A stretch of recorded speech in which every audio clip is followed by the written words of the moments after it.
Hello friends, welcome to episode 189 of the Noclip Crewcast. How are you all doing? Happy Quake week to you all. I live in the world of Quake now, as so does Frank Howley, because we have returned from QuakeCon. Everything I do is Quake. Myself and Frank drink out of Quake mugs. If you're watching this on the YouTube version, all we do is play Quake Champions. So this whole episode will be about Quake, and I guess a bunch of other games that you other two have played. You normies who aren't stuck within the sickness that is Quake. Frank Howley, how are you doing this beautiful Quake afternoon? It's great. It's great to quake up in the morning and have a fresh bowl of Quake Champions. Moving very fast. I'm learning how to, strafe jump and everything. Yeah. So accelerating, double vectors. I'm feeling great. I love it. Absolutely love it. Jeremy, what's your favorite weapon in Quake? I've never played Quake. Wow. Let's see. Have you never played any Quake? I've never played any Quake. Do they have? Me neither. Is the BFG in Quake? The BFG is a Doom gun, but there is a in version Quake, though, in Quake. right? Yes.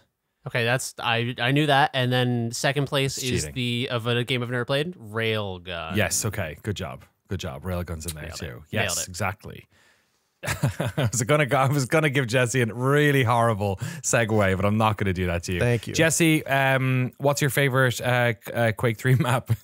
Oh man, the one where everything's lava. Yeah, can you name it? Just give it a name, and me and Frank will judge whether or not this is an appropriate. Of course, that's Quake what it's called. 3. The hotspot. That's pretty good. That's my favorite GameSpot. Yeah, exactly. Yes, the hotspot. Terrific podcast. And Quake 3 level, of course.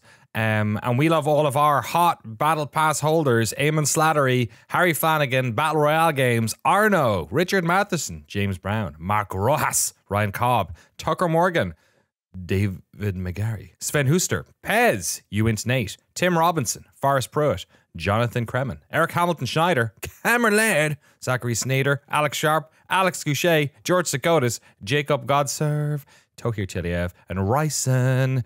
We love you all. Shout out to all of our patrons who were at QuakeCon. We met a bunch of patrons at QuakeCon. Been a bunch of Noclip Crewcast listeners as well. Lots of people came up and said, hey. We interrupted our games. Quake 3 is a difficult game to walk up to someone when they're playing and just interject. So thank you to all of you who also did not do that. So every time there was a game, I would turn around at the end and see a crowd of people behind me, which was always a fun time. We are going to talk about some video games this week, though. Dungeons and Degenerate Gamblers, Nova Drift. Jeremy's got a little interactive segment for us as well. But first of all, we are going to talk about Quake Convention. We were there. We were filming a retrospective on Quake 3 Arena. It has sort of evolved into I would say, a broader, more beautiful documentary. Not just about Quake 3 Arena, but also about Quake Live, about Quake Champions, and about Quake Convention, which takes place every year and has done for the past, what was this, 28th one or something like that? When did Quake come out? 1996? So it must be coming up on it. Frank Howley, you're not exactly a huge id Software Quake head. What did you make of QuakeCon and your recent conversion to the wonderful Church of Carmack? Yeah, this was like really fascinating. I was just telling Jeremy before we went live, where like the number one thing for me is like I'm pretty adamant. I've been a console gamer my whole life. Like I'll play PC stuff, especially for like World of Warcraft, and like I liked Doom as a kid. But even Doom as a kid, I played on Super Nintendo. Wow, the best version. Yeah, which there was a console room at QuakeCon, and people were playing Doom on Super Nintendo, and it was also the least busy room. There was a console room God. It was at QuakeCon so funny. with like 4 people, and like 2 volunteers be like, you guys want to play? We forgot to film that. I mean, we forgot to go back and film it. We went in the first day, we were doing our walk around, and I swear to God, like, because this is in like the Gaylord Resort in like beautiful, just outside of Fort Worth, Texas, like, every room is massive. Every room is like a 60-foot high ceiling and just like vast. And this one had like 6 beanbags and a bunch of Xbox Ones and then 1 Nintendo and like 3 or 4 people in there. It was yeah, it was kind of funny. It was kind of like throwing shade at the console, I thought, which was quite funny. Yeah, and so what we unfortunately got to do is have computers at the BYOC section. So I actually got to do like the most PC gaming, not for like gameplay capture, not for Twitch streaming, but just like I'm just gonna play video games. And it was so Frank, what does BYOC stand for the people who weren't there? Oh yeah, bring your own computer. I'm so deep in the code. No, it was awesome. Like it was really cool. My favorite thing with QuakeCon is like, I mean, yeah, we gotta meet id developers, even old school id developers, Kevin Cloud. But for me, it was like seeing Steam charts in real life. You could just walk through hundreds of rows of computers and see what everyone was playing.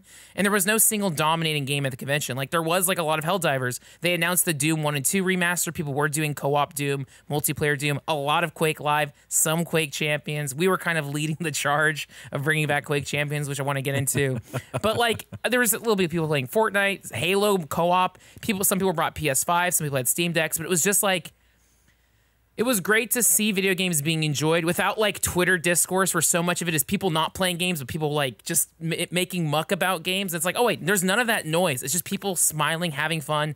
Generations. Yeah, but you also made the point of like the fact that there was no like in a weird way, cons have been infected by sort of creator culture as well, like streamers and YouTubers. Saying this as the two YouTubers in the room, like. No one was there trying to like get a gig or like make content. They were all just there like for the love of the game, I guess. It was very refreshing because, yeah, like we were both walking around with cameras and sticking in people's face, like being kind, but like I'm so used to going to like PAX East or Anime Expo, which I love, but it's a lot of like people filming vlogs, people doing TikToks, people going around, people farming content, and like sometimes it gets way too noisy and it's kind of exhausting. Whereas at the end of QuakeCon, I was like, oh, I could do a whole week of it. It was so relaxing. Just, I mean, it's also the vibe in Texas. Like even PAX South back in San Antonio years ago was pretty calm and quiet. I remember just having a really great conversation with someone, like for several people, just talking about Quake and the games they were playing. People.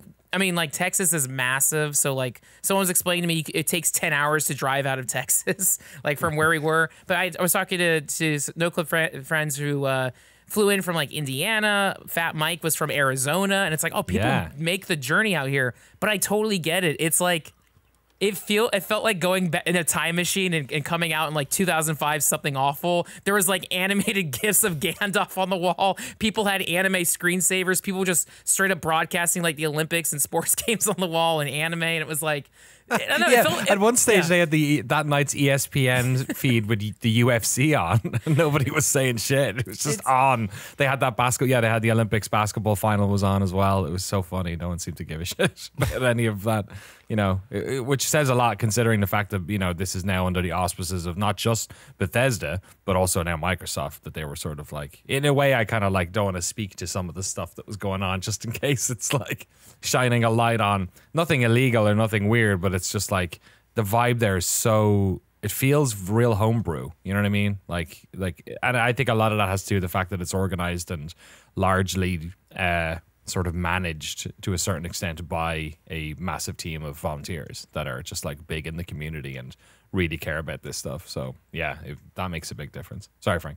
Yeah, no, it felt very underground from that hacker ethos. And like a lot of people we talked to, like, were people who were id developers. We talked to one person who was like, dad worked at it and they'd been going to QuakeCon for like 20 years and now they help run the show. And like, I think it was like Hugo Martin and Marty were saying like they bring their kids to QuakeCon and like now their kids are old enough to where they invite all of their like teenage friends over, so you have whole rows of kids. And like we got to see also like the clan culture of QuakeCon, like you know, the whole A2M crew, which is like that is like such a massive thing and a part of it. But like Danny had your experience with the A2M clan.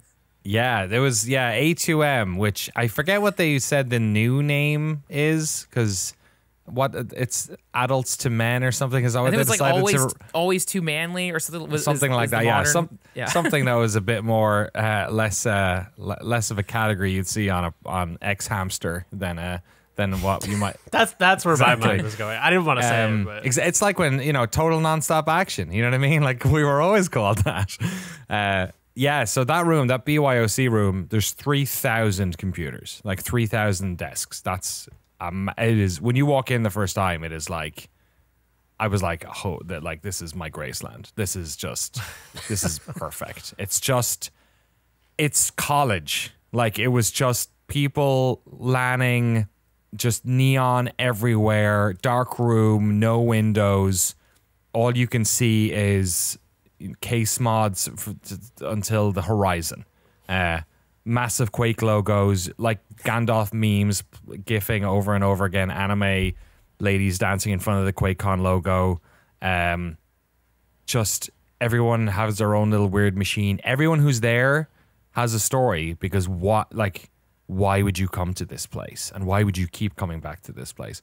And I totally get it after spending a week there. We had a great time filming. We interviewed Marty Stratton, we interviewed Kevin Cloud, we interviewed Timo, we interviewed a bunch of non-dev people about being at QuakeCon, and filmed a shed load of B-roll. I hung out with the A2M people. I played Shirtless Quake, which is a thing that happens at midnight where well, I was filming a bunch of these. I would say they were mostly shirtless gentlemen. There were some shirtless ladies in there too. But they were, everyone's still wearing like undergarments, you know what I mean? But they're like, they're enjoying some beautiful shirtless Quake Live, as you do at a midnight every night of QuakeCon.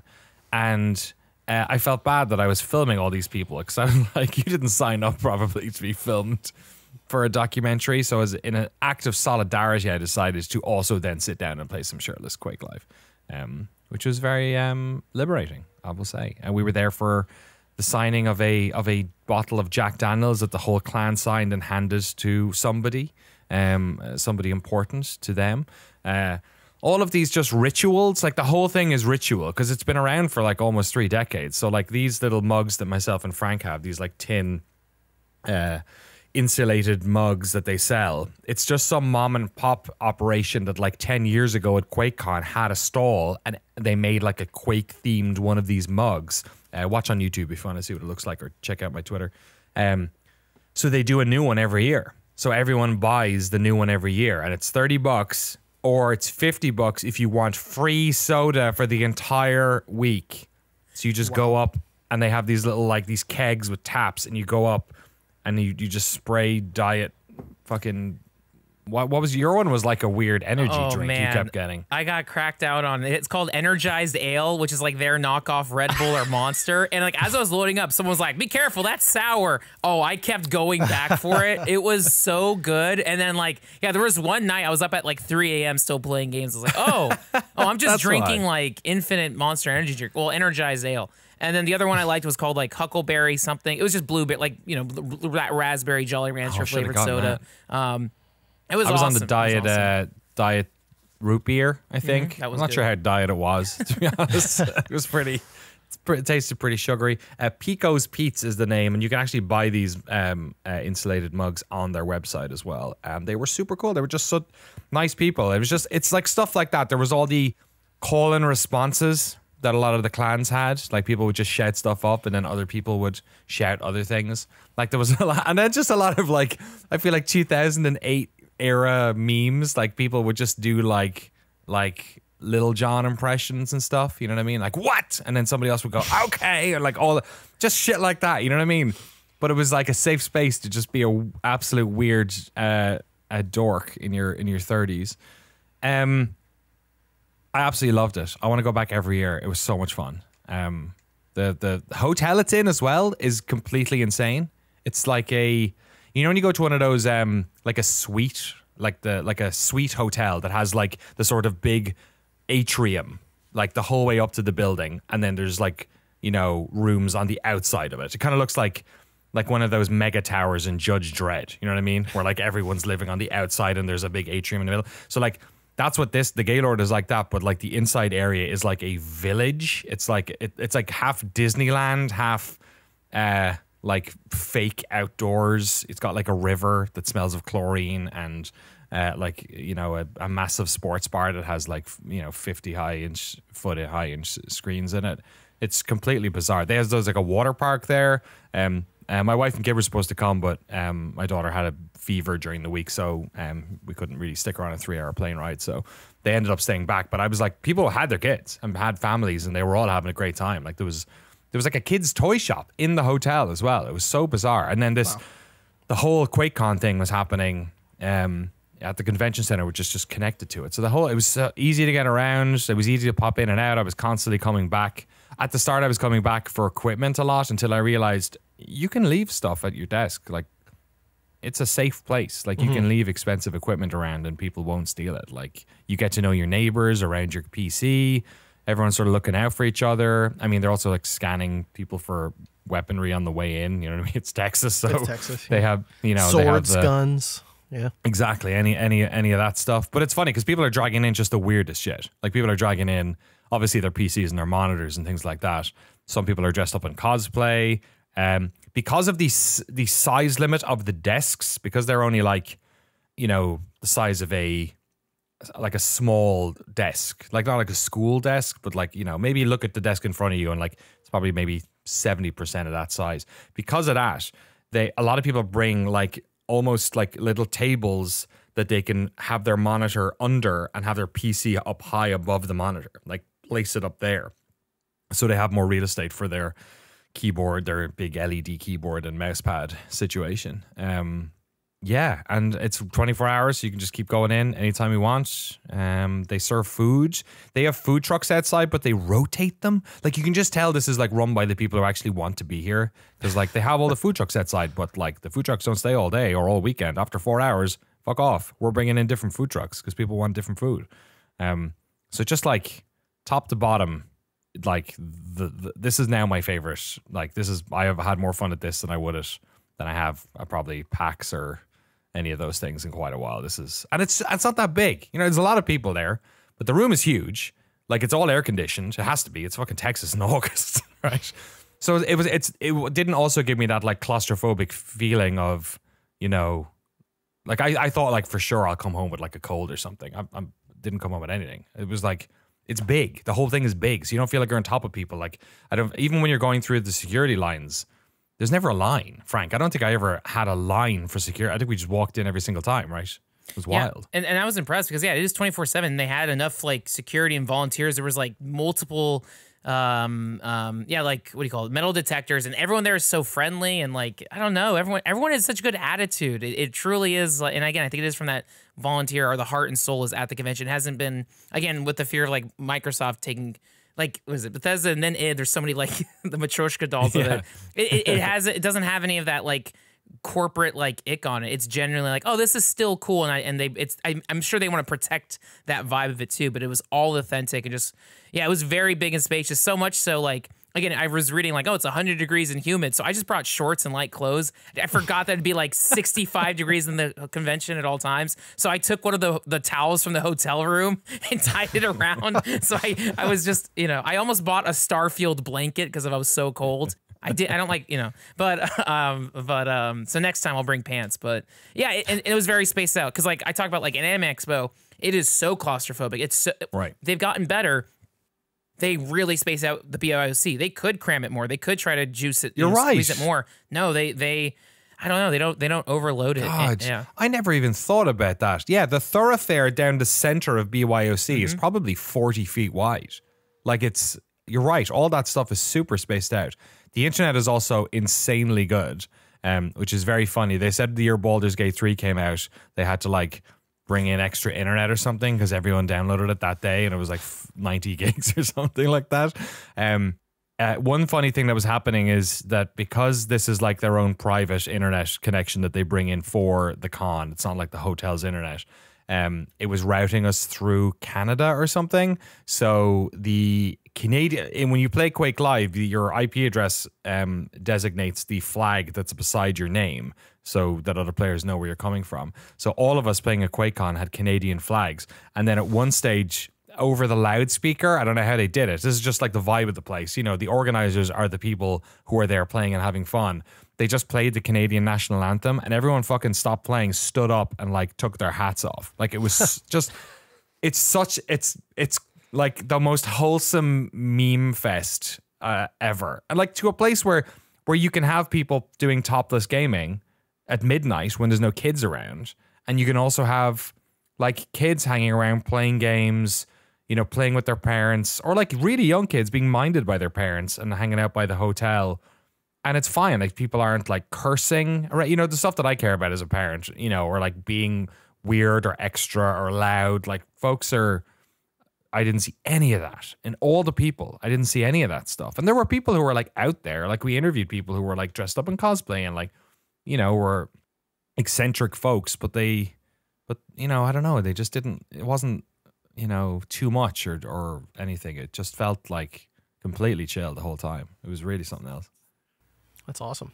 It sounds like you guys had a lot of fun. Yeah, it sounds awesome. Because like I was thinking, maybe you said this and it might have slipped off my brain, so apologies if it did. You covered so much of the event there. I feel like I was there. The only thing, there's no booths or anything? Like it's just people playing games or? So QuakeCon, so it's kind of when COVID happened, they came back with just the BYOC.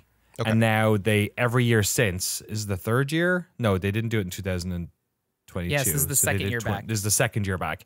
They have expanded it. So there is also there's a couple of other sort of things. There's a main stage, and on the main stage, like I have the event schedule here. Actually, the map is here if you're watching this on YouTube. So the main stage is there that has like, you know, it's basically they do a bunch of stuff. They do like a welcoming party. They have a couple of bands play. There's seating, but like only for like, I don't know, 500 people, maybe something like that, maybe 1,000. And then other people can stick around. They do some esports stuff or definitely competitions. They do balls chugging. Like correct response. The drink? Oh, you do know balls. Okay. Yeah. I used to buy balls at the Micro Center when I'd buy PC parts. Yes. It's a classic gamer drink. So if you want to drink on some balls, QuakeCon is the place to come. Is that? So I feel like how many milligrams of caffeine are you consuming in a balls I did not. I didn't drink any balls. Frank, did you throw any balls down your throat? No, I went up to the booth, but it was like $2 a can, so I just stuck to my Pico Pete's Energized Ale, but. Energized Ale. You had the off-brand. But there were shit. like at different sections of the BYOC, there were people who were just like, "Hey, free balls!" Like people, like there was like snacks and piled up. You could take stuff, but I was like, you know, I'll let it be. But I didn't have any balls. Somebody had like one of like not Natty Light. What was it? There was another one. There was one beside us. Crystal Light. Yeah, there was like Crystal.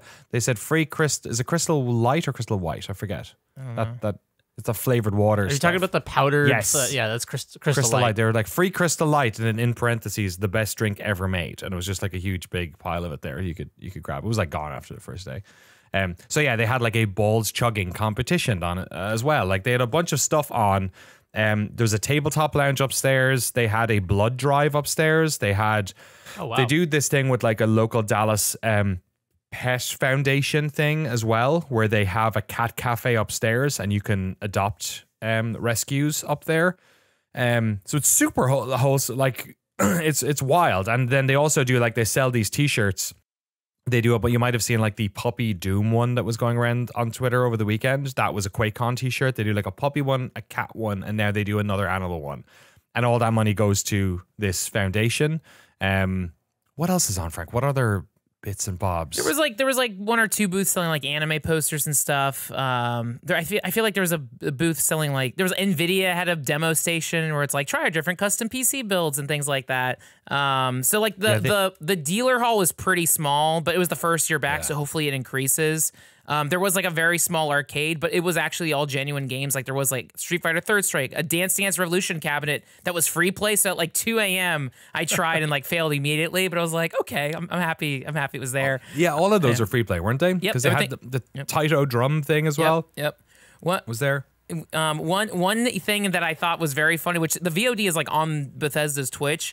Marty Stratton and Hugo Martin were talking about every year they do a thing where it's the dirty keyboard competition where gamers bring their keyboard. And I saw some of the VOD, like Hugo Martin and them have like medical gloves on and like masks and are inspecting it. And they do this thing called like the white paper test where they flip over the keyboard and tap it and see which gunk comes out and stuff like that. And then like the winner gets a whole new suite of like keyboard like parts, Razer stuff, right? Yeah. So it's like the right and smart and cool way of doing like a PC convention. I don't know. It's just like I don't know how much creative energy. I mean, they've been doing this for 27 years, so it's maybe by natural, but it's like everything they did felt right and cool. And honestly, like it says a lot, but not officially on the podcast. But like it feels like it's like id's version of BlizzCon, whereas like BlizzCon's just down the street from Irvine's Blizzard office. Everyone is really close to where it is, so it's just everyone comes by, and if you're in the Dallas area, absolutely, I would say it's worth going. If you're going further than that, then who knows? But if you're in Texas, I say it's worth going to. The one thing they said too is like BYOC seats sell out in like 17 minutes or something like that. And so, so it's you got to be ready, jump on it. And what I also loved too was we talked about like A2M, but like other sections too, like Night Dive Studios, New Blood people were there too. But like groups can buy out like rows in sections. So there was like an Elder Scrolls Online clan. Yes. People set up like flags and stuff. But it was like, I don't know. It was like it was like very cyberpunk. It was like just seeing the internet come to life and being like, oh, here's this section, here's this. And it was just seeing the people behind the screens help too. Cause it's like, I don't know. I feel like anytime I play video games, I get mad at the random people in the lobby, just like, oh gosh. But then you just see people playing games, and it's like, oh, we're all the same. We're all just playing games and having fun. None of this is that serious. And like, I don't know. I feel at peace with gamers as a whole in gaming. I don't know. It was very, very like resetting and zen. It was really cool. It was really cool. Yeah, and you kept reminding me of this as well. And like I say this as like we are YouTubers, and like half of the my colleagues and friends over the years work in this sort of space, but like VidCon and TwitchCon to me are like some of the there's parts of them I like because you get to meet people you see, and it is interesting to see what people are up to, but everyone's like selling their wares in a way that I find just kind of, you were saying it was like sort of Hollywood, you know what I mean? It's a bit like you're turning up and trying to put on a brave face, but because no one here is doing that, it's so just genuine and coming from this place of like, oh, I'm here to see my friends, or I really love this game, or I play with these people all year and this is the one time we get to see each other every year. You don't get any of that. There's no ego, it's just they're just there to have fun. Like I went around interviewing people at nighttime one night, and it was super quiet, and I walked past, I think it's Bae Watch. They're like a Quake Champions clan or something, or Quake clan, and they gave me anyone who walks like down their row gets like a little rubber duck with a king on it, like a little crown on it. Like there's lots of little bits and bobs. People are giving away stickers.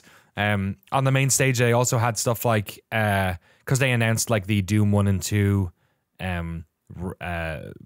what would you call it, remaster, I guess, that Night Dive worked on. They announced it and launched it. They also showed a chunk of the new Quake or Doom game. It kind of looks like a bit of like a Quake game, although Hugo was very quick to tell me that first night that this was not a Quake game. This was very much based on the Slayer's Testament stuff. Yeah, Doom the Dark Age is a game, I swear to God I will forget the name of this game until it comes out. Everyone was having the same problem. No one seemed to be able to remember the name. Maybe they should rename it. But they showed a big demo of it, turned off the stream and showed it, like they did with Doom 2016 back in the day. Unfortunately, we were still flying in when that was shown, so we didn't get to see it. But they had dunking contests outside, or a bunch of Bethesda employees where that was all going to a charity as well. Yeah, just an absolute blast. I next time I go, I'll turn up like Wednesday night and stay until Monday or Sunday. It was just the best. Absolute great stuff. I'm trying to look at this thing, see if I'm forgetting anything. Wake and Quake Champions free for all. I just love how they do this stuff. Wake and Quake, sure. Balls chugging, shoestring cosplay, werewolf up in the tabletop lounge. Just always something going on, and you don't have to love Quake. But if you love Quake, man, and I love Quake, this was the place to be. There was so much good Quake going on. It was an absolute blast. Sounds like a good time. The only question I have is the flow of a day, like people wake up at their hotel rooms, they come down to the BYOC area, and then they kind of like play some games and then float back and forth between there and the various events going on and food and stage stuff? Kind of, yeah. Like I remember feeling like, oh shit, I should get up in the morning at 8 a.m. because all the stuff starts at 8, and then I'll go down, or it starts at 9, and the lines will be there. But no, like you said, like one night me and Frank stayed up until 3 in the morning or whatever, and then got up the next day at 11, just like wandered in. You can go at your own pace. Oftentimes it was nice to go back to the hotel room and I'd back up footage and just like be online in a different room, or go get lunch at the hotel if we didn't want to eat at the food trucks, or go do an interview and then come back. But yeah, the days just flew by because it was so much fun there's something. My wife has this thing where she loves being warm where it's cold. She's like, I like being somewhere where it's like we're out somewhere remote and maybe it's cold and snowy, or there's big windows and I can see the outside, but I'm inside warm. That's like a feeling that she likes. And I think there's something about being at a BYOC where you're in this huge room with thousands of other people, but this little chair is like your realm. Like, this is your PC. Well, it wasn't our PC. Alienware gave us some PCs. Bethesda, I think, had just bought extra PCs for the weekend and gave us some. You can also rent PCs if you want. There was a private company that was renting them, but Bethesda just gave us these because we couldn't fly with our machines.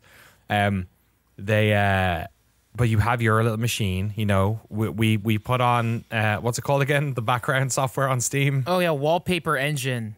Yes, to make sure we had some sort of animated background on our desktop.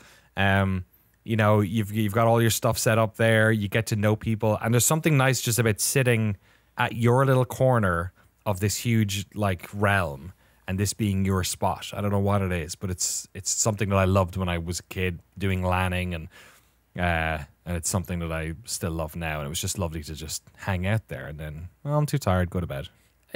For me, the feeling too is like I always have this, again, it's like actively talk about in therapy and try to be mindfulness and being the present, is I always have this time if I'm not working, like ironically we're there for work, but whatever, but if like I'm playing a game, it's like, shouldn't I be doing something else? Shouldn't I be doing this, whatever? But it's like, oh no, there's 2,999 other people doing this. Like, no, this is the time. If you like, actually, I almost used the word poop sock. There was like on the other side, there was like I forget what they called it. It was like some pun on LAN gaming, but they had like LAN buckets. And it was like biohazard buckets. For like, oh really? Yeah, like they're making that joke, but it was just like, oh no, this is the time to be like a teenage gamer and just fucking go nuts all night. Yeah. And it felt like the permission slip was written like, no, go nuts this weekend. So I played so much games. It was awesome. This was the place to eat dinner at your keyboard. Yes. Like that's the vibe of QuakeCon. Yeah, and like, God, just everything. Like even the countdown timers they had, like the countdown timers on the walls, they'd like change the look or the spelling of them as they were getting down lower, and just do all these funny jokes. Like it was all just jokes. Like everything was a little joke. Like that lady, that anime lady who was dancing up at the top of you could see her the whole show long dancing in front of the QuakeCon logo. And then on the last like couple of hours, she's just like waving bye-bye to everyone and stuff. Yeah, absolute. Just the best. Had a blast. So, yes, we also recorded a documentary while we're there, and it's going to be all about not just Quake 3, but Quake Live, Quake Champions. Jeremy, I went back to our id doc we filmed almost 8 years ago. Jesus, which is that is disturbing to hear. It does not feel like 8 years. Your shooting was great, though. It still looks fantastic. I pulled, because I was going to pull the Tim Willits interview, because we are actually going to talk to Tim remotely for this doc as well. I was hoping he was in town for QuakeCon, but he wasn't. There was a big picture of him with a dodgy mustache, though, in black and white, posted up high at the end of the conference, up on the wall, so everyone could look at it all the time. But I went into that, and I noticed there were 2 other interviews we did there that were not part of the doc, which I totally forgot about. I'm trying to remember now. Yeah. It's been 8 years. I bet you won't. Can you say I looked at these interviews and I was like, I do not remember talking to these guys. So we never. Can you say it on the podcast, or is it spoilers for the? No, you wouldn't. They're not anyone you'd know. They're developers that did, but like I think one of them is I think maybe both of them are guys who worked on Quake Champions.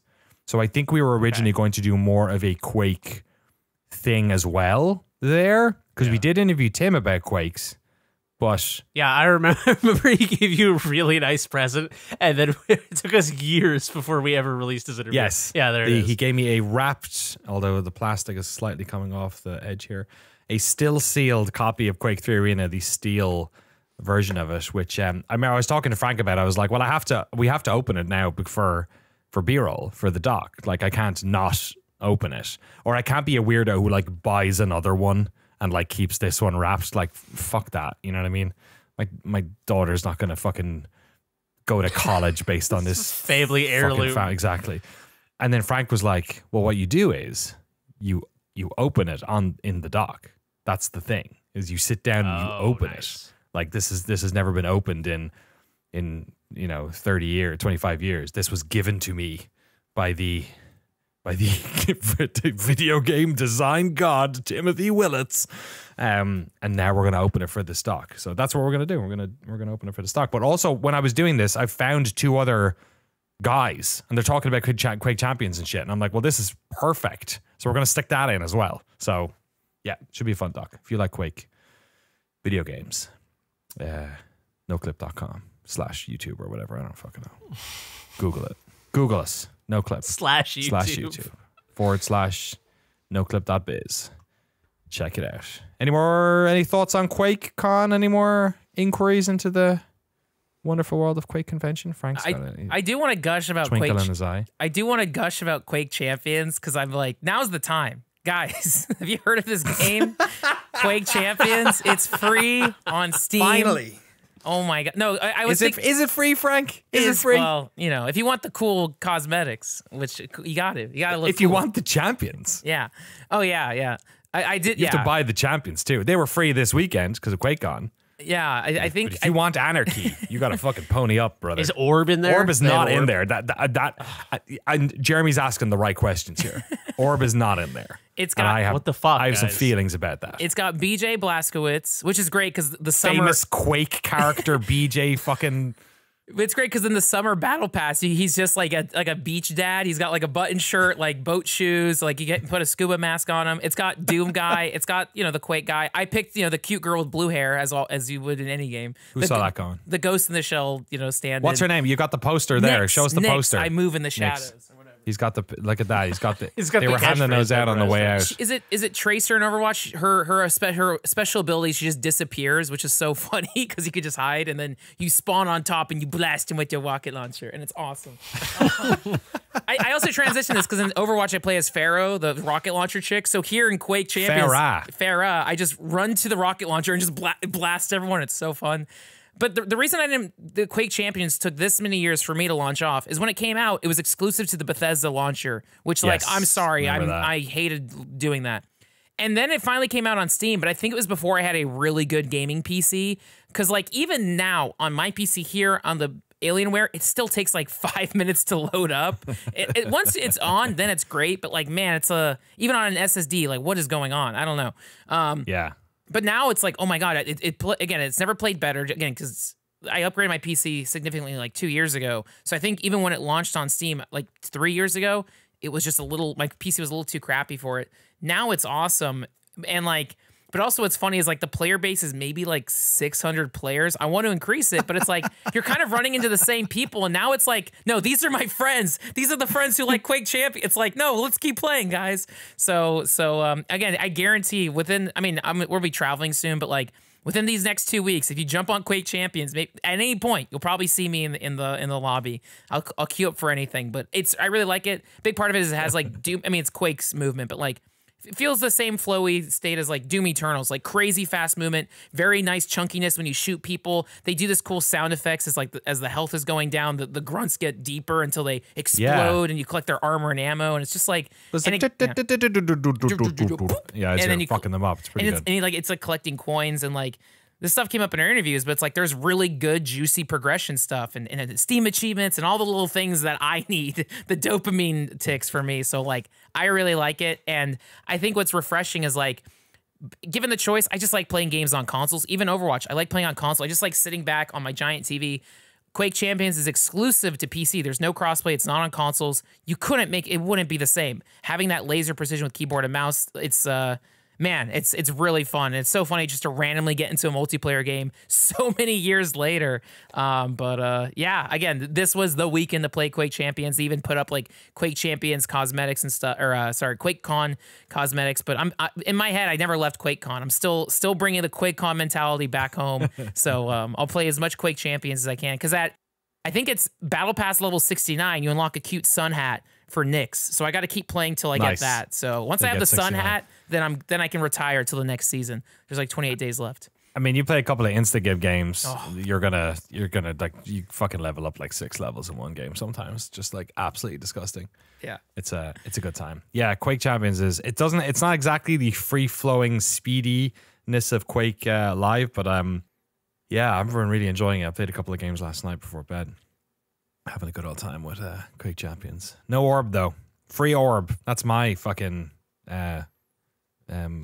what is that? Change.org petition. I'm gonna do that for free Stellar Blade, free orb. Free orb. Free crystal light. One of the interesting things that it did come up. First of all, it was very nice to interview Kevin Cloud when he wasn't sick. Do you remember, Jeremy, when we interviewed him? Yeah, he was not only sick, but he was coming back from the studio gym. So he like came in like glowing and wiping his forehead off sweat. And he's like, yeah, I'm getting over the flu. We're like, this man's a machine. And he's like in his 60s when we interviewed him. Right? Yeah. So like he's retired now. He's done. He's moved off to a farm in Appalachia. He's off like raising horses and shit. Which like I'm not surprised at all. Like if you've met Kevin Cloud or seen an interview of him, he's the most, he grew up in Louisiana. He's a southern boy. I think he was at a gun range right before our interview on the weekend with his son, who was also a QuakeCon, and all of his buddies. So he's such a interesting dude. They broke the mold when they made this guy, but it was really nice to talk to him. First of all, not when he's sick, not about the game that he worked on that got cancelled as well, because all we did was talk. He was basically the lead guy on Doom 4. Which internally we found out a lot of them refer to as Kevin Doom, which I think is quite funny.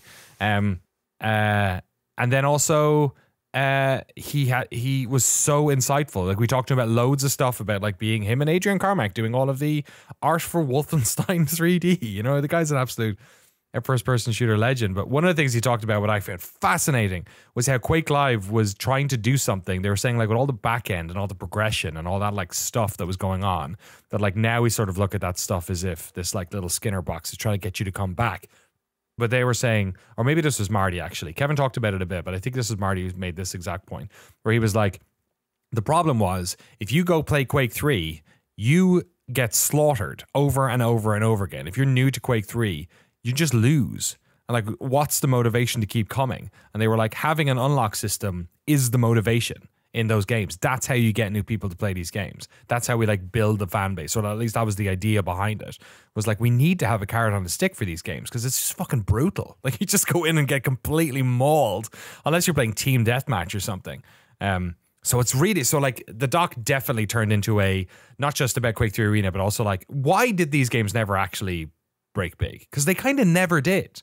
Like Unreal Tournament and Quake 3 and these like arena shooters, in my head they were the biggest thing in the world because when I was a teenager they were, but they never had their Counter-Strike moment. They never, Overwatch, all these other games that had their big thing. There was a couple of years there where they were pretty big and people liked them, but they never blew big like that. Like even in the esports time, I don't think. I'm going to try and grab Slasher as well for an interview to talk to some of that stuff because he was around during those early days. And sort of it's about the design and the new versions of Quake Live and Quake Champions and like how they attempted to resolve or fix some of these things, and how this game is so niche, but also like the beauty of it being niche, because that's why QuakeCon is cool. If QuakeCon was bigger, there was 5 times more people there. I know in the past it was much bigger. They had like 10,000 people or something like that turning up every weekend. But if it was as big as something like PAX or TwitchCon, would it be as good? Would it be as fun? I don't know if it would be. So anyway, coming soon in a Noclip documentary. All right, that's 43 minutes of Quake, which is the most anyone's talked about Quake Champions probably in quite a while. Let's talk about some actual video games that came out. Jesse Garasha, what is this Balatro ass shit I'm looking at? Yeah, it's the time of the year, baby. You know me, love card games. I've been playing Marvel Snap again. I've fallen into the addiction. I'm so cooked. It's literally so Jover. And Balatro, whatever. It's in the dust. It has settled. I got all my gold stakes. I don't need to play it anymore. I need new. I need fresh. This is it. Dungeons and Degenerate Gamblers it's more of a battle game. It's funny. I think it's obviously, you look at it in a year where Balatro has sort of taken over the roguelike space. You see this game and it's impossible to not make the comparison. It's a blackjack-based roguelike deck builder where instead of like Balatro, you're trying to play poker and make good poker hands show up. You just play one straight from ace to king of one suit of cards, each suit having its own abilities, like heart. If you get a blackjack, it heals you. Diamonds, you get money. Spades, you get, I think, shield clubs does extra damage or something like that. And the suits all have different abilities, and you play a deck based on that. And then you find new cards to add to that deck. Sometimes it's literal cards. Sometimes it's like a business card or a Costco membership card, and that becomes part of your deck. And they all have special abilities and stuff. I had a bit of trouble with it, though. I feel like roguelike games kind of live and die by how quickly you can discern combos. Like, if you can't very easily figure out what you want to be doing, like what you want to be building towards, what items you want to be picking up, I feel like it can be a little hard to want to stick with it. That's what I think Balatro does so well, is like right away you could tell, oh, okay, if I do this, I can do this. If I maximize getting pairs, and I do all the stuff that makes pairs better, that's great. This one takes a little bit more time. It plays a lot more like Yu-Gi-Oh! Or like Slay the Spire even. Like you get cards as they come out. It's like blackjack. They're dealt to you from your own deck, which is a little strange, but that's how it works. They're dealt to you from your deck. Funny. And you're just trying to get up to 21, or hopefully not over it, maybe a little under it, right? Like your goal is just to beat your opponent. So you're both aiming for 21. There's cards that let you change what that value is. Sometimes you can make it 20 or 22. But as you're reaching for that goal, whoever has the highest or closest to 21 wins, and then the difference is dealt as damage to your opponent. So if your opponent busts, you get 21, they take 21. But if they hit 16 and you hit 18, they just take 2 damage. So it's sort of like loss mitigation. Like you'll probably get a terrible hand at some point and they'll hit 21. And you could check your deck too in the middle of your play. So like if everything gets discarded as you're playing. Cards. Basically, yeah, that's kind of like part of the tactic of the game. Because you can go, okay, my deck you could like pick your deck up and go, what do I have left? Oh, okay. Everything in my deck is a 10. I'm already at 12. I'm not going to hit. I'll wait until the next one. And I'll just eat the 6 damage or whatever it is, right? So it's that sort of health bit. You have like 100 health and your opponents have like 25, 50 sometimes. Okay. So it's a little bit more favored on your end. You have more resources to work with. And like I said, there's decks that heal you and stuff. But it takes a very long time, I think, for it to click. Like I'm saying, it's not the kind of game where in one game you're going to know what kind of strategies you want. Oddly, if you're a fan of Balatro, but the reason you're a fan is because you're not normally a fan of roguelike deck builders, but that one worked for you, you are not going to like Dungeons and Degenerate Gamblers. This is very much a deck building game. This is like you need to think about how many cards you have in your deck, how they interact with each other, what your strategy is, which is very different from like, I'll just upgrade the card I like playing the most, which is what makes Balatro so much fun. Yeah, because I guess I haven't played this at all. I love the look of it. The art style is really beautiful. And also different to Balatro. But I guess just imagining the nature of like poker versus blackjack, I can see there just being a lot less like agency on the player's side to, it's a bit more random maybe, because there's just like on a poker you can go down lots of different lanes of how you're going to score, whereas like the beauty of blackjack when I go to a casino is that it's incredibly simple. So it's like, it's just about, I guess, unless you're able to count cards, and I'm not, it's just about, probability and you can, kind of, it's not that hard to do. I think it's definitely a good entry level card game. But because of that, I guess there's probably less options available to you. It's like 50-50. They kind of, I think, fix the problem, but also create a different problem in the same way that you're saying. Like poker having its agency makes it easier for people who don't care about the deck building part to express the way they play in the hands they're picking. Here, it's a lot more of like, what deck are you playing, and hopefully you get the cards given to you, because like it has events like Slay the Spire that give you new cards. So like after you beat an enemy, you get to pick 1 of 3 cards, but then there's also stuff where like you can have a drink at the bar and like remove a card from your deck, which is a very useful skill. If you pay a little bit more, like there's chips that you get like a currency, and you can spend them to also add a loyalty card to your deck, and this is where the agency kind of comes in. You also have a hand that you can play from. So some cards, when you draw them, they don't automatically get added to your score. They get placed in your hand, and you can have like I think an unlimited amount. But in order to use a card in your hand, you have to have an advantage chip, which is sort of like there's bits of this. It's called Dungeons and Degenerate Gamblers. It's D&D Gamblers. So there's a little bit of Right. that like D&D gameplay mechanics, sort of visual stylings. It's a little silly. Like all the things are themed. Like one of the areas is like a dungeon theme. You fight rats. Rats are playing blackjack. Why not? It's silly and funny. But the advantage thing. So like there's ways that you can get these advantage points. Some of them are like if your opponent busts, then you get an advantage point, or you could spend 10 chips and get an advantage point, and then you can use that to play these cards from your hand. So if the amount you've been dealt is shit, you could be like, oh, I wish, I'll play this 5, or I'll play this card that like takes the best card from my opponent and burns it or something. There's a lot of novelty cards that do that too. One of them is Geralt of Rivia, but it's the meme of Geralt where he's like doing the thumbs up, but it's like crudely drawn. It kind of like it's almost like you're playing a card game with your like little brother or cousin who don't have Yu-Gi-Oh cards, but they have like Jamie's cards, and it's like they drew their own little things. It's like, I play Phil Spencer and he buys all your cards. Like that's sort of what it feels like you're playing against. It's a lot of fun, but like I'm saying, it's a lot harder than Balatro. So don't let the aesthetic fool you if you like that kind of thing, but you don't normally like deck builders. I don't know if this is a good next step. Maybe try Slay the Spire first, and if you like that, but you don't like the aesthetic of it, this might be the route to go, in my opinion. Interesting. Dungeons and Degenerate Gamblers available. It only just came out like today or something. Yesterday, like 2 days ago or yesterday. Yeah, there you go. Yeah. On Steam. Published by Yogscast Game, who are also putting on the Tiny Teams Festival, which is like a third-party little festival that they're running. It's got a bunch of cool games in it, many of which we have done documentaries on, like Vampire Survivors and Dredge. I know the folks over at Second Wind are doing an Animal Well or a Big Mode documentary Cool. as well. They announced that last week, which is pretty cool. A bunch of games here we covered on Crew over the years as well, but one of the games I noticed that's also on here is Nova Drift, which is another game you have been playing, Jesse.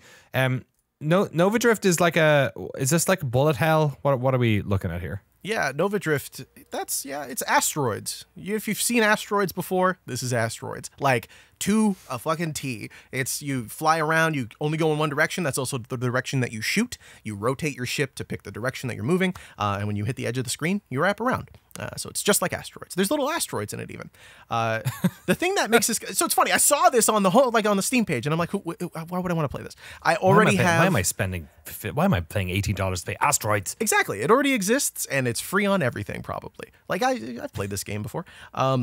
But I checked it out. One, my buddy already had it, and he probably told me about it. I think it launched in early access like 2 years ago, maybe, give or take. And he had described it to me as Path of Exile asteroids, which if you haven't played Path of Exile, the part of it that comes from that, because this is purely asteroids, again, there's no like special stuff going on, but the upgrades are really, really good. And the second reason that I picked this up to go to the upgrade thing, Casey Yano, or Yano, I'm not sure entirely how you say their name, the developer of Slay the Spire, one of them, was like talking this up and said I had like 280 hours in Nova Drift. I'm like, okay, well, this has to be good. So I didn't trust my friend. I trust a stranger on the internet. So I played the game, and it is, this might be the most like addicting arcade game I've played in a very long time. And I played Go Mecha Ball earlier this year, and that had me by the claws. So like I'm saying, it's literally just asteroids, but the upgrades are the thing that makes it really interesting. Because Path of Exile's systems, this developer was inspired by Path of Exile specifically, which is so strange to consider, but it'll make sense when I explain it. Path of Exile's skill system works differently from Diablo or Last Epoch or anything like that.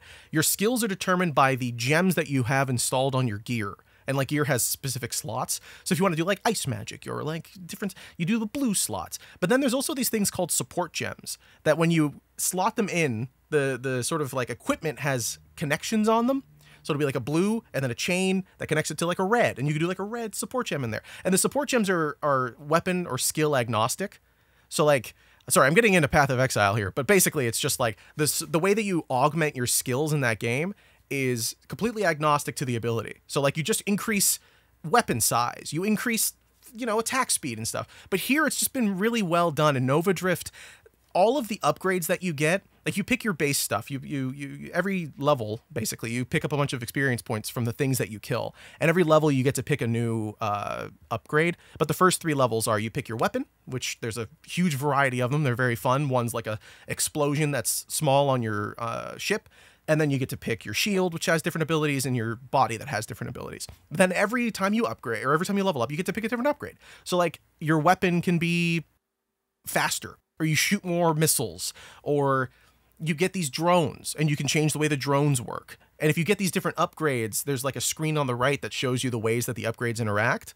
And you could be like, oh, okay, if I get this thing that makes me fly faster, and this thing that makes me eject fire from the back of my ship as I'm flying, then I unlock this new ability. So there's like 500 different ship customizations you can do. There's so much to it. I've played like 20 runs now. Every run feels completely different if you want it to. You can like re-roll and try to get what you're looking for. But if you want to play it like I want to see all the options, there's so many options. It's so cool.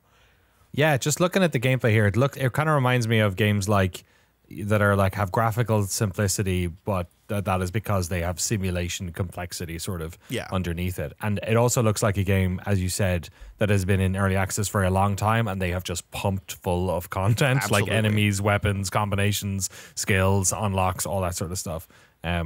Yeah, because it looks like the gameplay, like it's Geometry Wars-esque, it seems like, in terms of its 100%. Like the game space as well. Like it is pretty tight. You know, it's not like a big map you're flying around on. At least it seems like.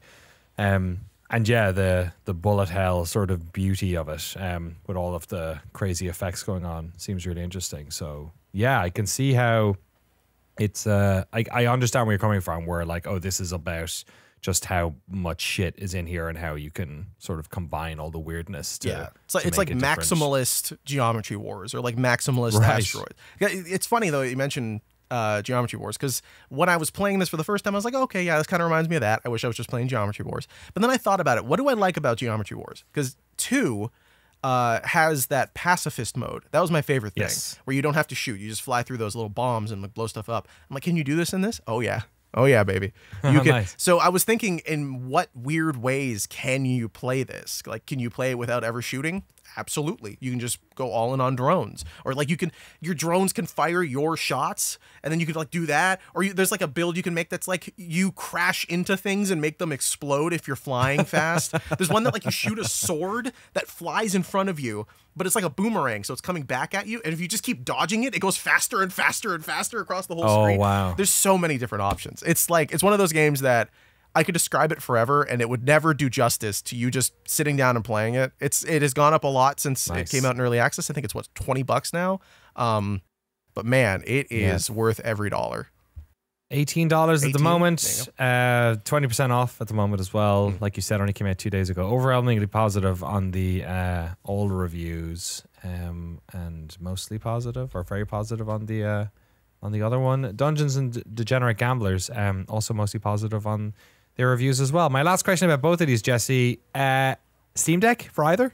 Nova Drift is fine on Steam Deck. Right. It works. No issues. The text is a little small. I think that's the one reason it's not verified. It's a lot of games, weirdly. Yeah. But yeah, no issues playing it there. And then Dungeons and Degenerate Gamblers also works on Steam Deck, and I didn't really notice too many issues with it. There's a couple interactions that I don't think are very clear on Steam Deck is the only thing. Like the way that you check your deck when you're not in the middle of a fight is like you tap your nameplate, but I couldn't figure out how to get the control stick to go over the nameplate. I don't know. Yeah, it's annoying. It's those little finicky things where you're like when you're trying to maximize your deck building, and I'm trying to make sure that all of my stats are properly coordinated. You can't really. It feels weird on a controller. No worries. We'll play them on your PCs then, folks. They both came out this week. Some from early access and others not. Dungeons and Degenerate Gamblers and Nova Drift. Jeremiah. Sorry, I don't know why I say that sometimes. Jeremy is your actual name. I booked my flights to Dallas under the name Danny by accident. It's the first time I've ever done that. Oh. Did they give you any shit? Nobody said fucking boo to me. I was like, no. And I had TSA pre-check and everything under a name that was not my own, which was great. So if you want to do any terrorism, folks, call me up. I'll let you. No, I don't. I thought, no, edit that out, Jesse. TSA will get rid of my pre-check.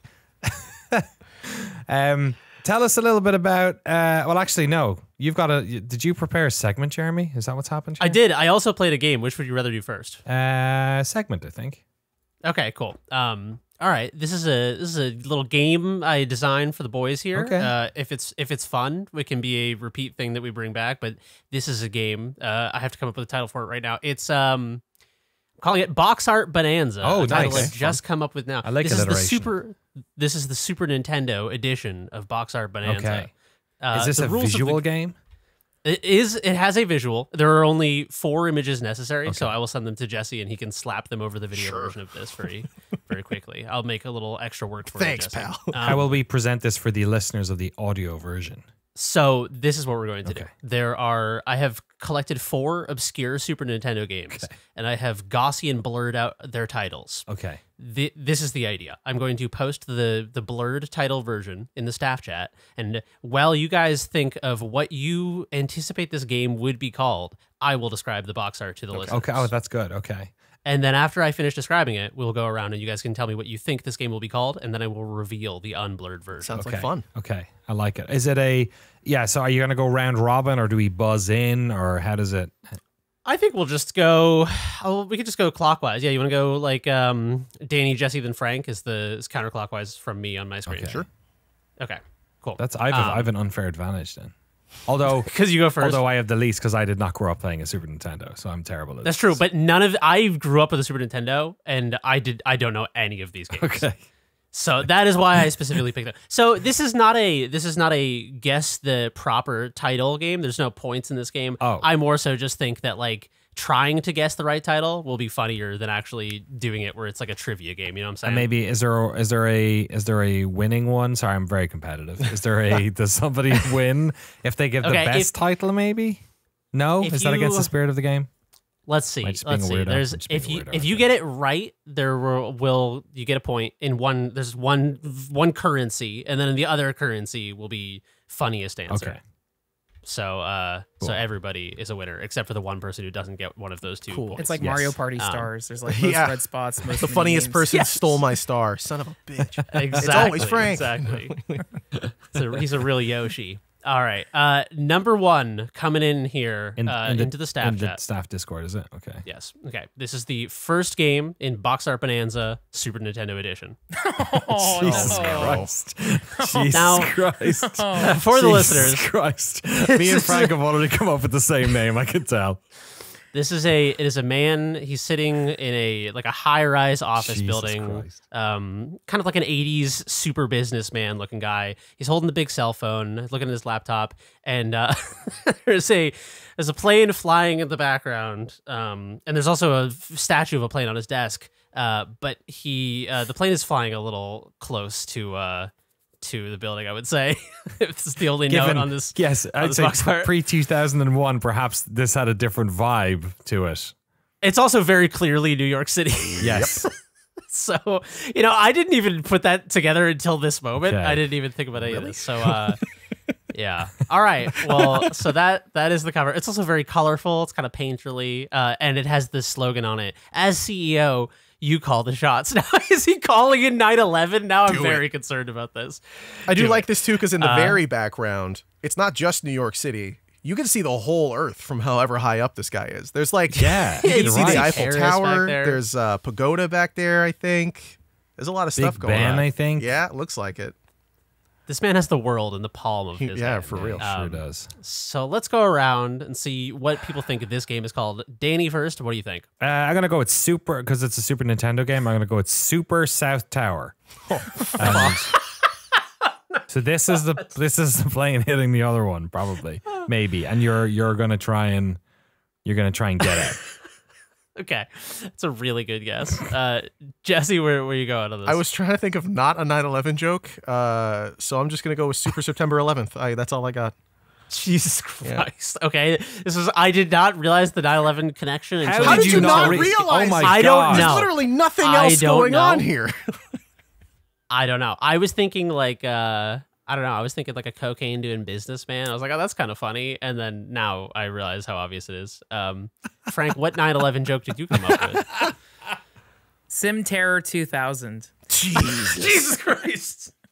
Pretty good. 2000 as well. I could also go for it's like Super Wall Street or something. Yeah. You know what I mean? Yeah. It's like the Wall Street movie. It's also very like Patrick Bateman, American Psycho. Like that was is. my thought.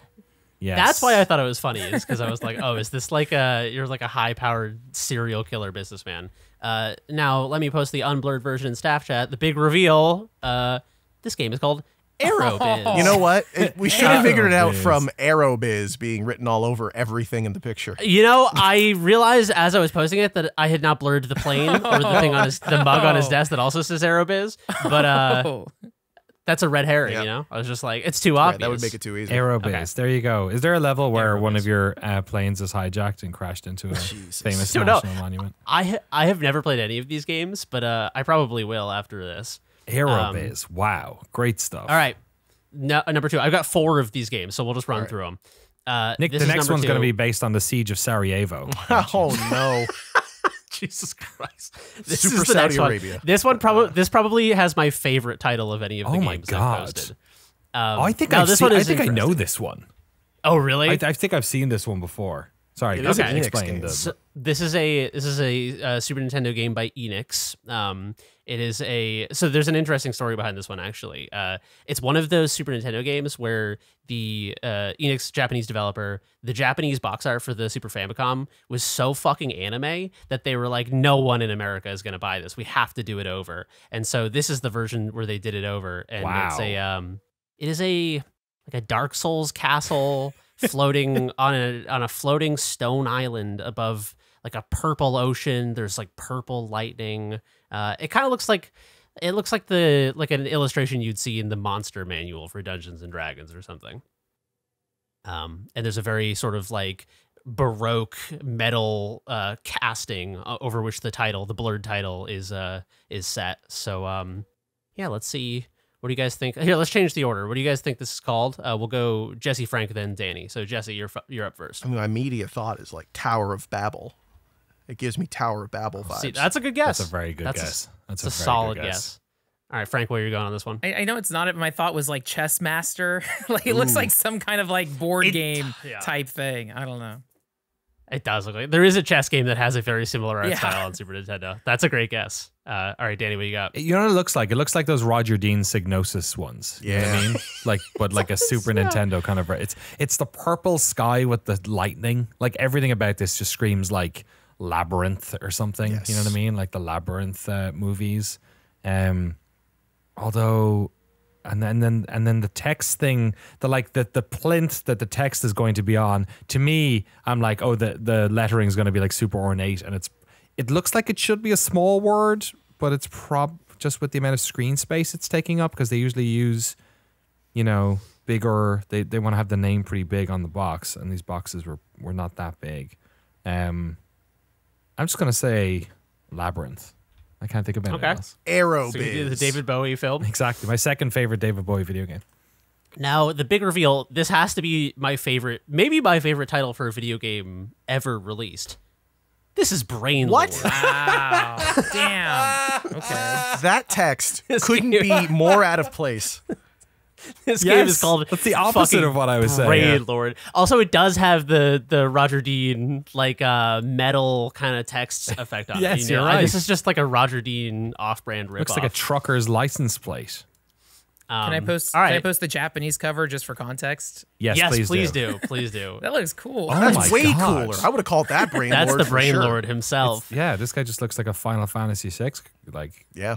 box art guy or something. Yeah. Yeah, but this was the era in which, like games like Dragon Quest had cover art drawn by Akira Toriyama, and Right, yes. executives were like, oh, what? That's like the greatest thing I've ever seen penned by a human hand. Let's replace it with the most generic Dungeons and Dragons bullshit. But I'll be you've ever honest, seen." I also like the American Brain Lord cover. I think it. Oh, no, Brain Lord, they did a great job. Right. Yes. It looks yeah. like a. It just looks like a White Snake album or something. Yeah. You know?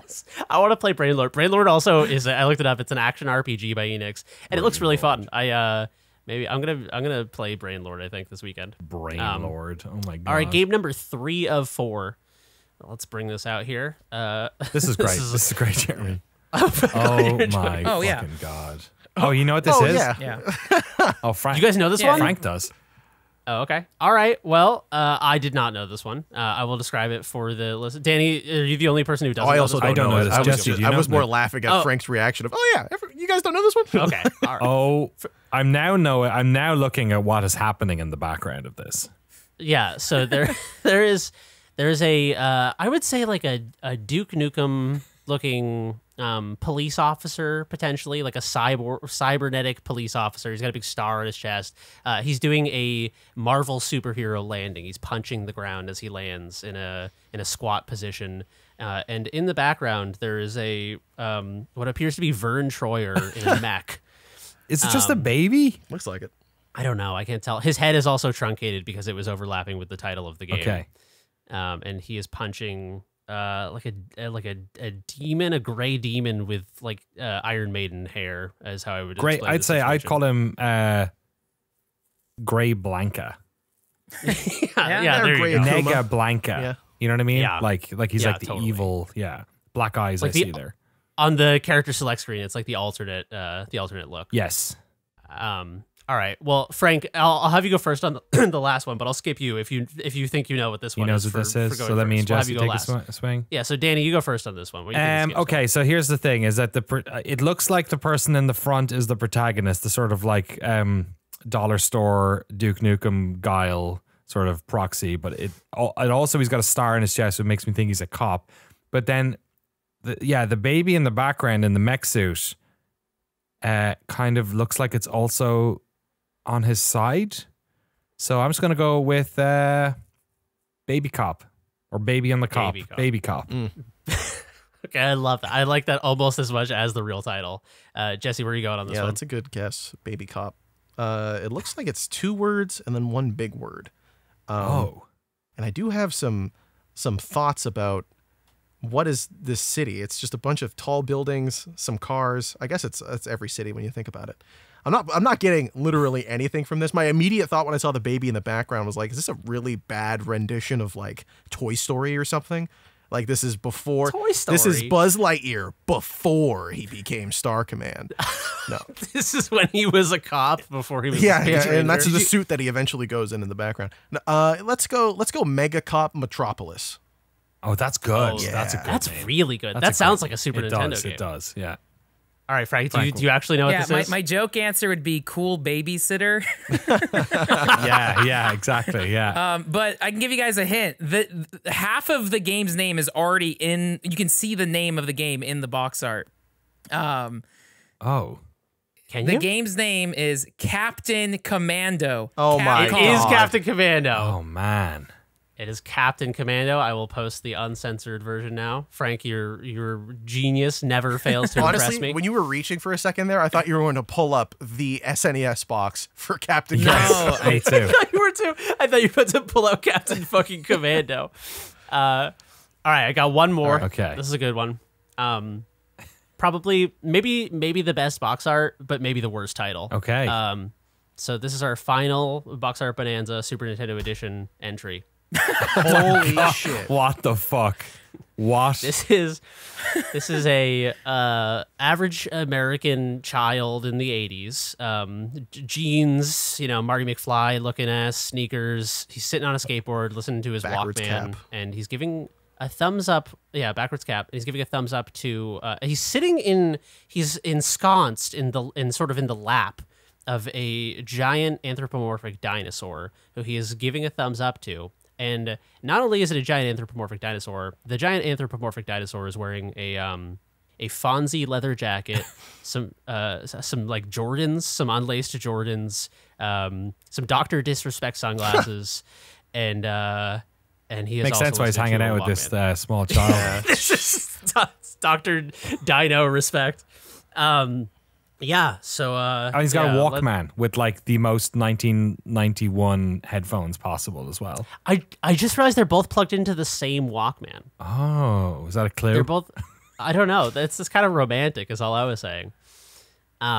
So yeah, this seems to be a game about some sort of dinosaur pedophile. Oh my God. Beyond that, I don't know anything about this game. Frank, you go first on this one whenever you're ready. Take your time. I don't know, my first thought, just because the dinosaur and the skateboard, was Michael Crichton's Pro Skater. I love that so much. But Jesse, what do you got? I mean, I'm maybe most disturbed, by the way, by this dinosaur's human teeth. Like it doesn't have sharp, pointy, cut you up teeth. It's got like we're friends teeth. You know, like the pictures they keep at the dentist. I have fucking no idea what this could be. I don't think it has anything to do with dinosaurs. I feel like that's a red herring. Just based off the last 3 we've had. I'm gonna go with Mick Kids. Mick Kids. Yeah. Okay, I'm gonna need a little explanation on that. For the You don't know judges. Mick Kids? The McDonald's branded platformer for the NES or SNES? Oh yeah, I forgot about that. Okay, Well, that's it's a good definitely not guess. that. At least I Danny, know what that you now. I don't know, man. This looks like an adult version of Gex or something. Or he looks like he's in an adult version of Gex, like strip Gex. And then the kid, there's just something very disturbing about the art that's used on this child. It's like sort of too realistic or something. I don't know what the vibe is here. It's a fucking nightmare. It's like everything about Megadeth this is art. awful. Yeah, it's also in like a desert. Like, why is it in the desert? As I well? didn't even Like, realize they're in the middle of the Mojave Desert. they are. It's like they're in the. There's like nothing. There's no horizon. You know, there's no like. There's nothing. There's not even like a hill in the background. It's just like the most awful looking. Oh my god! It's like Dino Dudes or something like that. Like I'm just gonna go Dino Dudes. Dino Dudes. That is very, very close, actually. Oh my god. The real name of this game, and I hate close the to it. font so much that they've used, is Dino City. Oh wow. Yeah, there you go. Okay. Which is ironic because you're right, they're not in a city. They're in No. the middle of the Mojave Desert where this dinosaur takes his victims after he's done with them to bury them. Jesus. Dinos. So- Also, this font is an absolute nightmare. Isn't it terrible? It's like Wingdings. It's like each letter is its own. Like the I is an arrow pointing up to a circle for no reason. The second O is a gear. This is terrible. What is this game? Horrible. I don't know. Let's look up Dino City real quick. It's just like the robots movie logo. The art style reminds me of kind of like a 90s textbook you'd get in elementary school. Yes, that's right. Yeah, you're right. This appears to be a pixel art platformer where you are that kid riding on that dinosaur. But that is not that dinosaur in the game. No, he's a different color. You're right. Well, he's it's much cuter. Yeah, he looks like a raptor on the box, but in this he looks like I don't know, like a beef, like an Allosaurus or something. Yeah. Wait, is this based on a movie? Once again, Adventures in Dinosaur the Super Famicom box art is the best thing I've ever seen. Oh, really? Can you It's post so- it in there? oh, that's way better. It's so cute. So cute. Aw, you're kidding me. This one looks so much better. Why did they fucking ruin this? Why is America always could they- getting like this? Like the worst possible Oh my version God. of everything. Dude, it's funny too because clearly the incentive for changing the art is like, well, American audiences won't resonate with this. It's too cute. Let's make it terrifying. Yeah. Like, I don't understand what the fucking logic is here.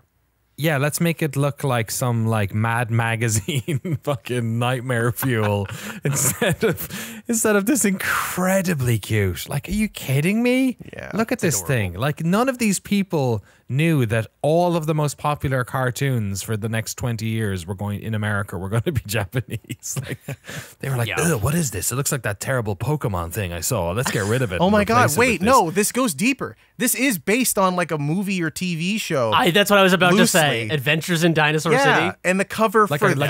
manga one. Yeah, No, it's a the cover it's an for American that movie. movie. Hold on, I have to download. Wait, the it's an picture for some American reason. movie. Yeah, Yeah, the cover for that movie is the kid high-fiving that same dinosaur Oh, okay. Yeah. Jesse, you gonna Yeah, post yeah. it? Oh, you get it. in Snapchat.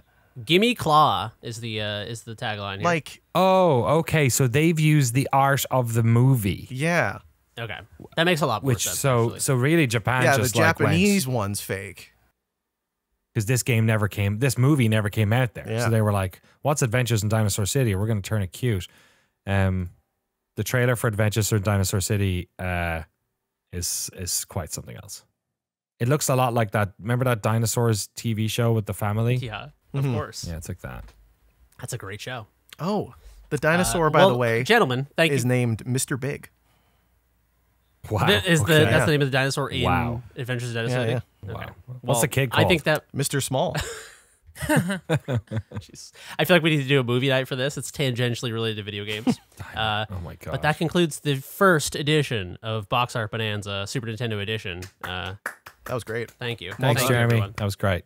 We'll have to do another one. That was as fun as I thought it would be. Terrific. Tell us a little bit about the game you played, Elechead, which should come out a couple of years ago, right? Yes, Elechead. This is a game that I've been meaning to play for probably about 3 years since it came out, something like that. This is one of those games that's just been burning a hole in my backlog for years. I knew I would love it, I just have never gotten around to it, and it is one of my new favorite puzzle platformers. It is unbelievably brilliant, and it is a game that can be completed in 2 hours. Oh, cool. You can experience a game that is like the comparison I would say most closely kind of like to recommend this to people is if you liked Animal Well, I think you would like this game a lot. Did you ever play VVVVVV? A little bit, yeah. Okay. It reminds you a lot of that, the look of it. Yeah, I could see that. So Elechead is a puzzle platformer.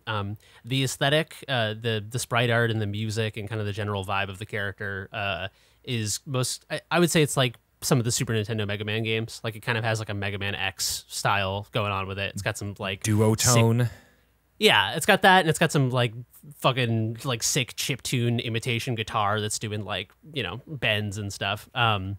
But this is a puzzle platformer where you play a little robot who electrifies surfaces. And so as you walk around, when you stand on a surface, everything that metal is touching is illuminated and electrified. And the electricity activates various devices, some of which are helpful, some of which are harmful. So there are like traps, there are like these light bulbs that shoot electricity out of them if they're electrified. And then there are also, platforms that'll move across to you. But the trick in this comes in that it is not typically that you walk into a room and you want to instantly activate everything. It is about intelligently sort of like reading the playfield and activating things in the proper order that they need to be activated so that you can access different parts of the room and stuff. The only real ability that you get throughout most of the game is the ability to throw your head. The head is like... Without the head, you can only live 10 seconds. So, and the head is the source of the electricity. Okay. So you can throw your head and it'll electrify the things it's touching. And then you have 10 seconds to run as the little no head body and just like do whatever you can in that amount of time. So sometimes there will be like a remote that opens the door, and the only way to access it is to leave behind your head to electrify something that starts in motion this like Rube Goldberg sequence of moving platforms. And then once you throw the head, it's like 10 seconds to do the thing in the right order. Awesome. But they're very fun. It's kind of like, it's also got a little bit of that like Meat Boy or Celeste energy where if you hit R, it just insta kills you and you restart the room. So it's just very sort of like satisfying, self-contained puzzle platformer rooms that are incredibly clever. Nice. There are so few mechanics in this game. I could not fucking believe how much mileage they get out of it. Like they were doing things with these two mechanics basically that were just I don't know. I was shocked how far they took it, and I just think it's a master class in like minimalist game design. And the last thing that I will say, and I'll be very vague about this, is that while this is not quite to the level of Animal Well, this is a much smaller game, there is sort of more than meets the eye, Oh, cool. I will say, to this game. Excellent. All right. $10, a couple hours long, you said? 2 or 3 hours? 2 hours to complete. I would Okay. say it's like under 4 to 100%. Excellent. Nice. It's so good. Deck Highly verified as well. Overwhelmingly positive. Came out October of 2021. I don't think I ever saw this, but I've added it to the wish list. It looks neat. Looks really interesting. It's really, really fun. I played the whole thing yesterday, and I could not put it down. Excellent. Elechead, ELEC, like electricity, folks. Head, camel case H. Just in case you want to be super specific about it. Frank, we got a couple of emails as well. We got a book recommendation here as well, which is pretty cool. Yeah, as always, if people want to write into us, podcast@noclip.video or in our Patreon Discord or the podcast chat channel. Tiernan Cuddy wrote in and asked, as a multinational team, has there ever been an occasion where colloquialisms or slang has caused a miscommunication? I imagine when Danny comes back from Ireland, he goes full bogger. Oh my God, full bogger. Is that okay? I'm Are you allowed not to bog say that warrior, on a sir. podcast? Is that okay? But yes, you can. That is our word. We're allowed to say Okay. bogger. I think it's like people who live close to the bogs. I'm gonna say I call them bog warriors, but I've never, it's not that much of a derogatory. Bogs are kind of rad, I like It's a like a bog. bogan in Australia. Exactly. actually, Okay, yeah. literally. Yeah, yeah. I don't know if that's ever happened. I feel like when you move abroad, you instantly realize what are the colloquialisms because people go, huh? So I'm not sure if I ever say colloquialisms. I don't think you guys do. have started saying bits and bobs over the last decade through knowing you because it's a very bouncy little phrase that I like a lot. One. Yeah. Yeah. I have the inverse. I stopped saying wicked except to people that I know from Boston because people are always like, oh, you said wicked. And it's like, I know. I grew up in Boston. People different places talk different ways, you know? Sometimes it's wicked hot out. They were mean about it. No one was mean about it. It's just that when I got to college, I went to college in fucking Boston too, but you know, people, because everyone's they're like, oh, I'm moving from like fucking Nebraska to Boston, and they get there, and I'm like, oh man, that test was wicked hard, and people are like, oh my god, he said the catchphrase of the city I live in. Wicked now. hard. You got me to say that I never use the phrase like your druthers. I never use that ever. You got me to use that. I use that. I love that all the time because of you. Yeah, it's an old timey American thing. I think I don't know. Yeah. It might be like fucking English. I have no idea. But it's your would rathers is what it's compressing. If you had your druthers, what would you what would you like? I love it. It's one of my favorite ones. The other favorite one I think that an ex GameSpot person taught me was Justin Haywald is from. I want to get this right. Is he from Tennessee? No, he's from Kentucky. And he used to say "yawn to" a lot, which is like you ought to or something. I think it's like the thing you want to do, yawn to or something. Wait, is yawn it yawn? Is there an N in the middle of that? Yawn to? Yawn to. I don't know. Maybe my accent's doing that. If you're from Kentucky, let us know. But he used to tell me a bunch of these weird little Kentucky things. He said that. That sounds like the name of a bartender from the cantina in Star Wars. Yawn to. That's almost the guy from Guardians of the Galaxy. So you're right. Yawn to. Oh, there you go. So basically, there it is. I can't think of anything. I don't know. There's a lot of stuff that Danny says where I just go, okay, that means something. I'm like, yeah, man, sure. That's about it. I think if you go through the archives of the podcast over the last 3, especially early, you'll say some shit and I'll be like, what the fuck did he just say? Some of it is like Irish. Some of it's just a thing that you used to say. Just old man shit. Yeah. Yeah. Jesse's like, shit. Anytime, go back and get AI to scrape every time that you kind of shook your head and you squinted your eyes. You could probably check every episode. I've probably done it once. I feel like the biggest shared thing for us is like I had no idea what the hell an Amiga was before Danny, so I had to look stuff up. I was like, "What the? This sounds like all made up." And then like I had another friend in England. They talk about like going to boot sales and buying Amiga games, and it's like that's the most like boot sale. Alien concept. Oh, like a trunk. Like boot sale. I was like, what is that? But at this point, I'm just used to it. One thing I find charming is like Daniel always uses the term legend. I'm like, oh, you're a legend. I saw a British punk band last night, and they're like, you're all legends, and I'm like, oh god, that's the Danny thing. No, a lot of Noclip patrons from Europe will say legend, and like that's charming. But I think at this point, if there's any things I don't know, we'll just ask. What's that game that came out we were talking about last week? The one set in Northern England? I'm so glad you're here or something. Oh, yeah. Oh, thank goodness you're here. Thank goodness you're here. That is just packed full of them. Did you notice at the start you can opt in or out of like the Britishisms? What's it like if you don't? Say, I didn't because the way it presents it was like it was like another fucking language. Yeah. So yeah, did you played it in that mode? I did, but I didn't know. I knew what it was asking, but it was doing it in the most like. It basically says like, are you, and then the question is like, do you understand this like slang? Do you want this slang? And you say yes or no. I know the menus are definitely written in the slang. It's not slang. It's just like the way people talk up north. You know what I mean? Like my brother-in-law is from up near Nottingham, and like they have a lot of like phrases and sayings and that are just like portmanteaus and things like that don't exist in the south of England and have an accent on them, and so they're sort of writing them as if they have the accent is what they're doing. So I was able to like understand them because I just read the word out in the accent and go, oh yeah, that's what they're saying. But I don't know. I don't think it changes the voiceover of the game or anything. Maybe it does. That would be amazing if everyone was like just had an American like nondescript accent, but they're saying the Britishisms. Arkansas.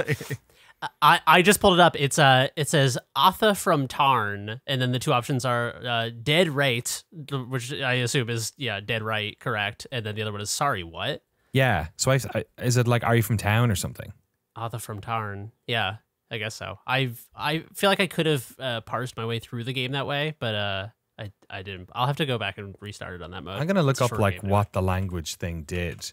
When it first popped up, I immediately thought, "Oh, are they asking me if this game should be played in Welsh?" I was like, "What are they asking? Like, what's the deal?" So it sounds like it has its own. Is it the subtitles or something? I think maybe the subtitles are translated if you have it off. So the subtitles I get are what they are saying. Are you getting subtitles that are what they are saying, sort of translated maybe softly into an easier version of English? Yeah, they're like, I just pulled up a stream of someone playing it, the version I played, and it's, the boss is like, they need what we're selling. See, like, there's no kind of weird. So it's like when you're reading Shakespeare and the other page is like, he likes her exactly. a lot. Yeah. Oh, that's cool. Yeah. That's interesting. Yeah, it's a funny way of doing it. I guess it's a clever way of doing it. It's kind of like a CAPTCHA for people who are from there. Whereas I sort of exist in a gray zone, I guess, where I'm like comfortable with it, but I probably, maybe some of it does go over my head. Interesting stuff. Book recommendation here as well, it looks like, Frank. This is a good one. Yeah, Graham Walker wrote in, last week we were talking about video game book recommendations, audiobooks. Graham Walker wrote, a book recommendation for me would be Sid Meier's Memoir, A Life in Computer Games. It's a really interesting read, even if 4X isn't your thing. My favorite thing about it is he'll be writing and then it'll suddenly say, achievement unlocked, with things like hang out with Bach, Mozart, and Beethoven. I don't know if he set himself challenges before writing or if it just amused him to notice we had covered, but I just love that the guy is so wired for games, he gamifies writing his own biography. Legend. Thanks there you from go. Graham Walker. Legend. Yeah, legend. Legend, exactly. Thanks, Graham. Yeah, it is actually called as well Sid Meier's Memoir. With an exclamation point, yeah. With an which I did not get until I saw the cover of the book and was like, I see what you've done there. Which is very funny because like I find that he seems to be able to take the piss out of himself then if you're doing that. You know what I mean? Sid Meier's Memoir. Yeah, thanks for the recommendation. I ordered it just now. Well. It was on Amazon and I need an extra book to read, so give it a go. Thanks for sending us emails, folks. We are wrapping up this podcast, but a bunch of stuff is hitting the channel. The Dear Dwyery episode on Crush House should be up by the time you're listening to this. I interviewed Nicole He about the design of that game. Massive thanks to Jessie for turning that one around so quickly as well, because I only talked to her last week. Our Dredge documentary is live on youtube.com/Noclip video, or you can go /@NoclipDocs, which is always confusing to say. Go check out our Dredge doc. Shout out to the whole team for contributing to that one. Jesse jumped in with some last minute motion graphics as well, which helped out a bunch. And my wife's fish is upstairs in the living room as we speak. So The Sunken Aberration, go check that one out. And Jeremy and Frank, of course, did awesome jobs on the edit and the gameplay. And Jeremy filmed a bunch of madness down on the coast. So it was a real team gig. The QuakeCon behind the scenes is getting done by Frank. That'll be up in the next, before we head off at the end of the month. So next couple of weeks it'll be up. There is also a patron show going up this weekend, which I recorded at QuakeCon that has some QuakeCon bits in it. And also announces the 2 embedded documentaries that we have been working on for the past 2 years, which we've never said to anyone. We sort of whispered to our patrons that there were 2 games that we've been following since they since they started basically, and that we were going to release some projects around them. In this week's patron show, if you become a $5 patron Noclip, you can get access to that and fucking huge library of other videos, awesome behind the scenes stuff. You can also find out what those 2 games are and what the videos are that we're going to be producing from those. Bunch of other documentaries on the way. Jeremy has a documentary on Dust 2, which is coming in a little while. My Dwarf Fortress one is slowly coming together. Of course, we're working on a bunch of others ones as well. Again, patron show. Go check them out if you want to know about all the secret docs we're working on, and loads more. That's a podcast, folks. Lastly, just the games we played again. Elechead was the one at the end. Dungeons and Degenerate Gamblers, Nova Drift, and most importantly, of course, Quake Champions. See you next week, folks. Have a good time, and we'll see you on the other side. Bye!